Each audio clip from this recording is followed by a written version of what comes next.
warahmatullahi wabarakatuh. Selamat pagi anak-anak. Bagaimana kabarnya hari ini? Alhamdulillah kalau baik. Meskipun adanya virus corona, kita harus tetap semangat untuk belajar. Sekarang kita akan belajar tema 4, subtema 1, pembelajaran ketiga. Tujuan pembelajaran hari ini adalah agar kita mengetahui apa itu kewajiban, hak, serta tanggung jawab. Dan kita akan mengetahui tentang apa itu interaksi manusia, serta kita akan mengetahui pantun dan isi dalam pantun. Baiklah anak-anak, untuk memulai pembelajaran hari ini, yuk kita simak materi dalam video ini.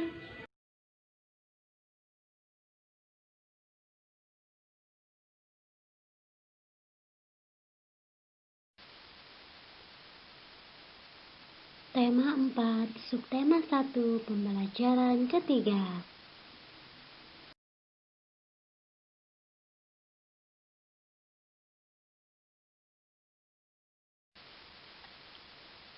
Apa yang dimaksud dengan hak? Hak adalah segala sesuatu yang sudah seharusnya dimiliki oleh setiap orang, bahkan sejak lahir pun setiap orang sudah memiliki hak tersebut. Hak seseorang sejak lahir yang pertama kali yaitu hak untuk hidup.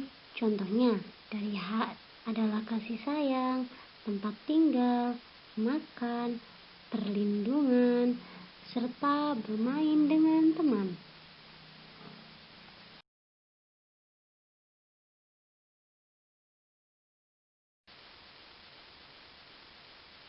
Apa yang dimaksud dengan kewajiban?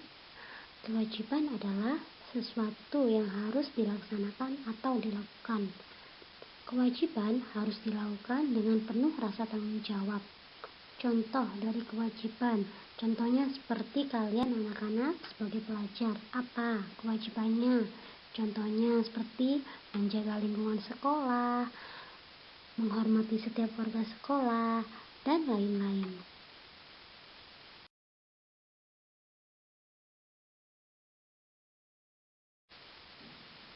Nah, anak-anak, apakah sudah paham mengenai hak dan kewajiban? Pintar sekali kalau sudah paham.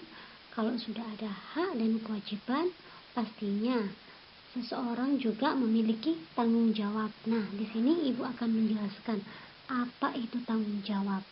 Nah, tanggung jawab adalah kesadaran manusia akan tingkah laku atau perbuatan baik yang disengaja maupun tidak sengaja.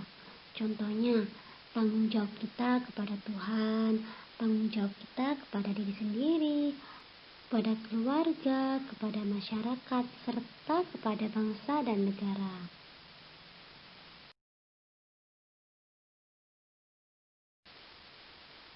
Dari penjelasan Ibu mengenai hak, kewajiban, dan tanggung jawab, untuk lebih meningkatkan pengetahuan kalian, cobalah baca teks yang ada di dalam video ini.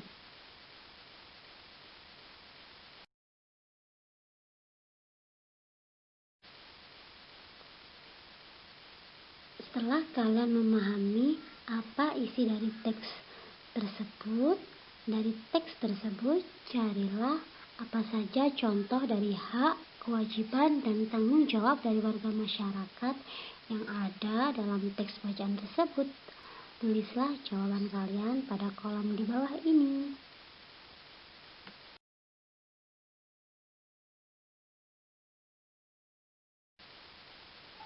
Apakah sudah selesai? Ya, pintar. Kalau sudah selesai, coba perhatikan lingkungan tempat kalian tinggal dan buatlah 5 contoh saja tentang hak, kewajiban, dan tanggung jawab yang ada di lingkungan sekitar kalian. Contohnya di sini Ibu mempunyai contoh objeknya adalah guru. Nah, apa sih kewajiban guru? Nah, kewajiban guru di sini memberi ilmu kepada siswanya.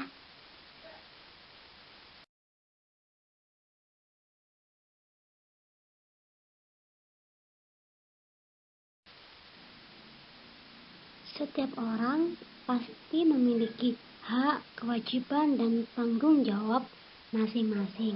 Akan tetapi, melakukan semua itu akan sangat membutuhkan orang lain. Nah, di sini Ibu akan menjelaskan apa itu interaksi manusia. Interaksi manusia adalah hubungan timbal balik antara individu dengan individu, individu dengan kelompok, serta kelompok dengan kelompok. Nah, di sini jadi interaksi manusia itu setiap orang pasti akan membutuhkan orang lain. Tidak bisa manusia itu hidup sendiri. Interaksi manusia dengan lingkungannya pada pembangunan sosial dibagi menjadi dua pengaruh, yaitu dampak positif dan dampak negatif.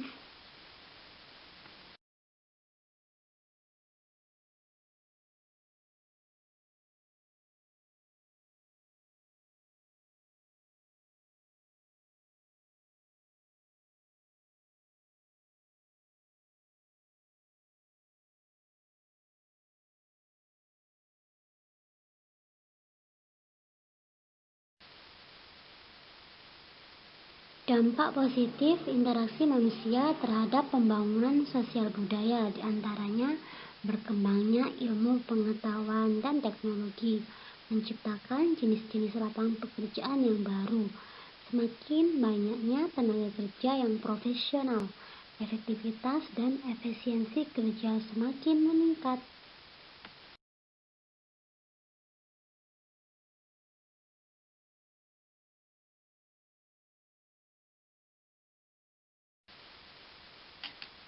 Interaksi manusia terhadap pembangunan sosial budaya, selain dia mempunyai dampak positif, interaksi manusia terhadap pembangunan sosial budaya ini juga ada dampak negatifnya loh. Di antaranya, meningkatnya kenakalan remaja, kerusakan lingkungan, serta lembaga sosial yang tidak berfungsi secara optimal.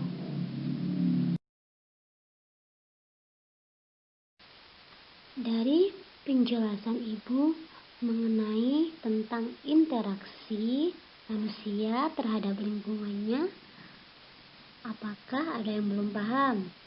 Ya, kalau sudah paham, untuk lebih meningkatkan pengetahuan kalian, perhatikan gambar yang ada di bawah ini. Dari gambar tersebut, dapat diketahui bahwa interaksi manusia itu ada 3. Selain dari 3 contoh pada gambar di atas, carilah contoh lain tentang interaksi manusia yang ada di lingkungan sekitar kalian. Tulislah jawaban kalian pada kolom di bawah ini.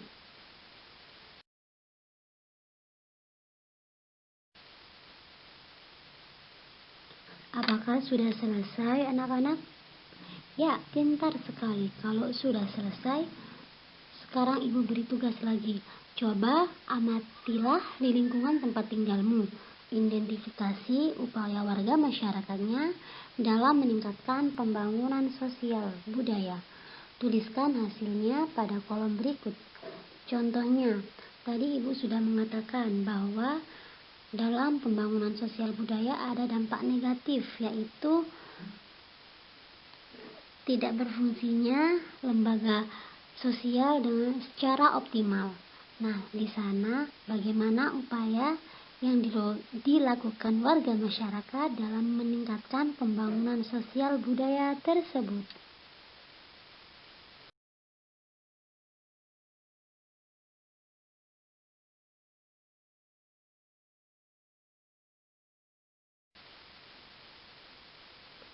Dari penjelasan Ibu tentang hak, kewajiban, dan tanggung jawab, serta interaksi manusia, apakah ada yang ditanyakan? Ya, pintar sekali kalau sudah tidak ada yang ditanyakan. Sekarang Ibu menuju ke materi selanjutnya, yaitu pantun. Apa itu pantun? Pantun adalah salah satu jenis puisi lama yang masih terkenal sampai sekarang. Pantun berasal dari kata patuntun dalam bahasa Minangkabau yang berarti menuntun. Amanat atau pesan dari pantun yaitu pesan yang terkandung dalam sebuah pantun. Amanat pantun dapat diketahui dengan menganalisa tiap kata pada bait pantun. Nah, amanat pantun di sini termasuk ke dalam bagian-bagian dari pantun.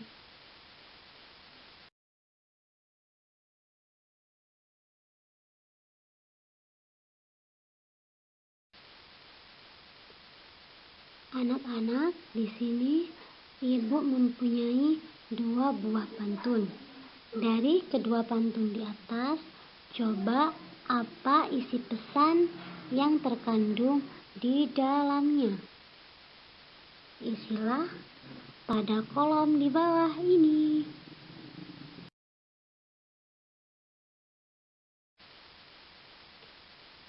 Dari penjelasan ibu mengenai pantun dan contoh yang telah ibu berikan, coba sekarang anak-anak mencari contoh pantun yang mengandung nasihat. Jika tidak menemukan contohnya, maka buatlah sendiri. Lengkapilah dengan maknanya atau artinya. Tulislah pada kolom di bawah ini.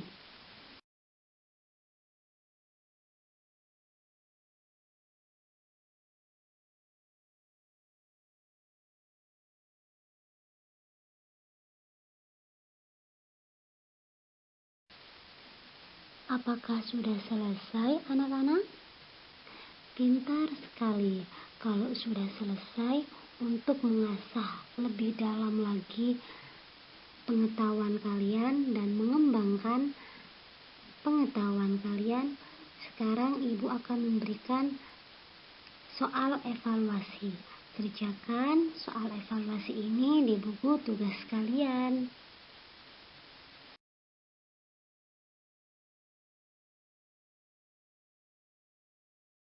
Baiklah anak-anak, apakah pembelajaran hari ini menyenangkan? Alhamdulillah kalau menyenangkan. Oleh karena itu, ibu akhiri pembelajaran hari ini. Sampai ketemu di minggu-minggu yang selanjutnya. Wassalamualaikum warahmatullahi wabarakatuh.